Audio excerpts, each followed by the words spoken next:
Ο Μίμης μπαίνει με μια φοβερή γκόμενα σε κοσματοπωλείο. Θα ήθελα κάτι καλό για την κομπέλα από εδώ, λέει ο Μίμης. Βεβαίως κύριε, τι θα λέγατε για αυτό το δαχτυλίδι με το διαμάντι? Ο Μίμης ρωτάει την γκόμενα αν της αρέσει και μετά ρωτάει πόσο κάνει το δαχτυλίδι. 200.000, απαντά ο κοσματοπόλης. Όχι και 200.000, θέλω κάτι πιο ακριβό για το κορίτσι μου. Βεβαίως κύριε, τι θα λέγατε για αυτό το περιδέριο με μαργαριτάρια που κάνει 500.000? Μ' αρέσει, θα το αγοράσω. Όμως, ξέρετε δεν κουβαλάω 500.000 μετρητά, θα σας πληρώσω με επιταγή. Ο κοσματοπόλης το σκέφτεται.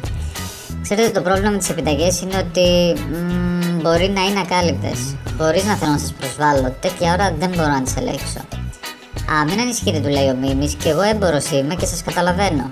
Τι θα λέγατε αν σας δώσω την κάρτα μου και αύριο το πρωί θα πάρετε την έγκριση από την τράπεζα μου, τη στέλνετε στο σπίτι?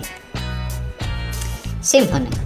Την άλλη μέρα το πρωί ο κοσματοπόλης παίρνει τηλέφωνο το Μίμη. Καλημέρα κύριε Μίμη, η επιταγή που μου δώσατε χθες, η τράπεζα μου είπε ότι είναι ακάλυπτη. Μην ανησυχείς ρε φίλε, σκίστη, εγώ πάντως την ξέσκισα την κόμενα.